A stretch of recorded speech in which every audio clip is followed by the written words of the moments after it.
আজি 14 নৱেম্বৰ আজি শিশু দিৱস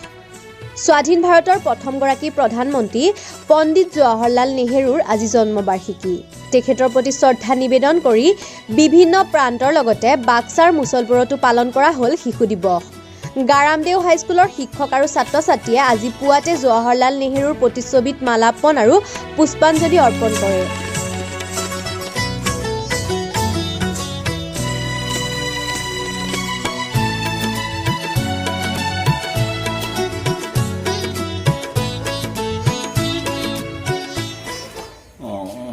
আমাৰ আজি বিদ্যালয়ত একেবাৰে অনুষ্ঠিতকে আমি পালন কৰিলো কাৰণ ৰবিবাৰ পৰিলেতো স্কুল পাতি অলপ বন্ধ থাকিলে সেইকাৰণে আমাৰ ছাত্ৰ ছাত্ৰী বা শিক্ষকসকলৰ উপস্থিতি অলপ কম হৈ গ'ল আমি যিখিনি কাৰ্যসূচী পালন কৰিব লাগিছিল হয়তো competition quiz competition drawing competition এইবিলাক আমি নকৰিলোঁ মাত্ৰ আমি জৱাহৰলাল নেহৰুৰ প্ৰতিচ্ছবিত মাল্যাৰ্পণ আৰু পুষ্পাঞ্জলি কৰি আমি সেইখিনিতে সামৰিব লগা হয়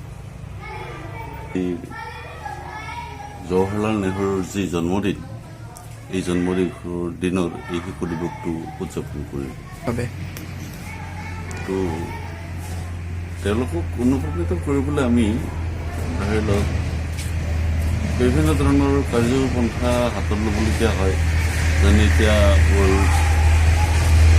চাইল্ড্ৰেন ডে আছে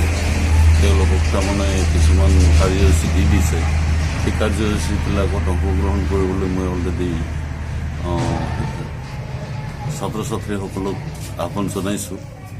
গতিকে তেওঁলোকৰ নিশ্চয় এই দিশত জৱাহৰলাল নেহৰুৰ বিষয়ে বা নেহৰুজীৰ বা খুৰাজীৰ বিষয়ে তেওঁলোকে কিছু জ্ঞান আহৰণ কৰিব পাৰিব আৰু তেওঁৰ যি জ্ঞান তেওঁৰ